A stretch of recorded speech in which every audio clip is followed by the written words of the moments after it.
नमस्ते, मैं रवीश पांडे अपने रवीश पांडे सर के क्लासेस चैनल से आप सभी देशवासियों को और यूट्यूब परिवार को आज स्वतंत्रता दिवस की 78वीं वर्षगांठ पर हार्दिक शुभकामना प्रेषित करता हूं। आप सभी को बहुत बहुत बधाई प्रेषित करता हूं कि आज भारत को आज़ाद हुए 78 वर्ष हो गए। 77 वर्षों बाद 78 वर्ष में हम प्रवेश कर गए हैं। इस आज़ादी को प्राप्त करने के लिए, यह आज़ादी यूं ही हमें नहीं मिली है। इस आज़ादी को प्राप्त करने के लिए भारत माता के न जाने कितने सपूतों को अपने प्राणों की आहुति देनी पड़ी, न जाने कितनों ने फांसी के फंदे को चूम लिया, न जाने कितने लोगों ने जेल की यातनाएं सही। अंग्रेजों के अत्याचार और अंग्रेजों के जुल्म से तंग आकर के भारत के लोगों ने आज़ादी का जो आंदोलन खड़ा किया, उसमें हम किसी के एक व्यक्ति का योगदान नहीं कहा जा सकता, पूरे भारतवासियों का योगदान रहा है। चाहे महात्मा गांधी के रूप में हम ले लें, चंद्रशेखर आजाद के रूप में ले लें, भगत सिंह के रूप में ले लें, राजगुरु के रूप में ले लें, सुखदेव के रूप में ले लें, राम प्रसाद बिस्मिल के रूप में ले लें, लाला लाजपत राय के रूप में ले लें, सुभाष चंद्र बोस के रूप में ले लें। हर व्यक्ति का थोड़ा ही नहीं बहुत बड़ा योगदान रहा है कि हमारा देश आज़ाद हुआ। और आज इस आज़ादी के पर्व पर, आज इस स्वतंत्रता दिवस पर हम भारतवासियों को संकल्प लेना होगा कि इस आज़ादी को अक्षुण्ण रखेंगे, इस आज़ादी को हरगिज हम मिटने नहीं देंगे। देश में भ्रष्टाचार व्याप्त हो चुका है, हमारा देश जातियों में बढ़ चुका है, हमारा देश धर्म में बढ़ चुका है, हमारा देश संप्रदाय में बढ़ चुका है।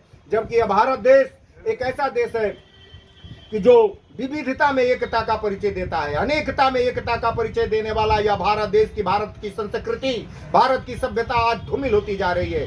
आज इस स्वतंत्रता दिवस की पावन पर्व पर हम समस्त देशवासियों से यह कहना चाहूंगा, अपनी बात आप लोगों तक पहुंचाना चाहूंगा कि आप लोग संकल्प लें कि हमारे देश में जो आज व्याप्त भ्रष्टाचार है उसको दूर करने के लिए कोई दूसरा व्यक्ति नहीं आएगा, हम भारत के लोगों को ही आगे आने पड़ेगा। आपके घर में अगर कूड़ा करकट फैल जाता है तो पड़ोसी उसको साफ करने के लिए नहीं आता है। ठीक उसी प्रकार से आज भारत भवन में जो भ्रष्टाचार का कूड़ा करकट फैला हुआ है, जातिवाद का जो कूड़ा करकट फैला हुआ है, आतंकवाद का जो कूड़ा करकट फैला हुआ है, उसे साफ करने के लिए पाकिस्तान और चाइना से लोग नहीं आएंगे, भारत के लोगों को ही आगे आने पड़ेगा। उसमें भी विशेषकर नौजवानों को आगे आना पड़ेगा। इसलिए मैं विशेष करके नौजवानों से अपील करना चाहूंगा कि आज इस 78वीं वर्षगांठ पर, स्वतंत्रता दिवस की 78वीं वर्षगांठ पर आप लोग संकल्प लें, दृढ़ संकल्प लें, मजबूत संकल्प लें, भीष्म जैसी प्रतिज्ञा करें कि आज अपने देश को हम टुकड़ों में नहीं बंटने देंगे, अपने देश से भ्रष्टाचार को मुक्त करेंगे, हम देश को धर्म में नहीं बंटने देंगे,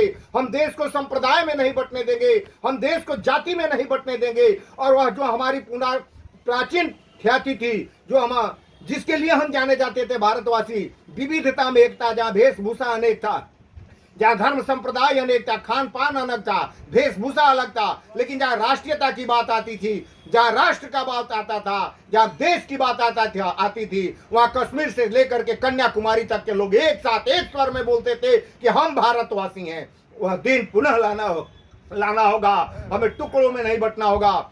इन्हीं शब्दों के साथ पुनः एक बार मैं आप लोगों को स्वतंत्रता दिवस की हार्दिक शुभकामनाएं व्यक्त करते हुए थोड़ा सा और आगे चलूंगा, लेकिन समय अभाव है, कई लोग हैं बोलने वाले, इसलिए अपनी बाड़ी को यही विराम देता हूं। संचालक महोदय का संकेत भी हो रहा है।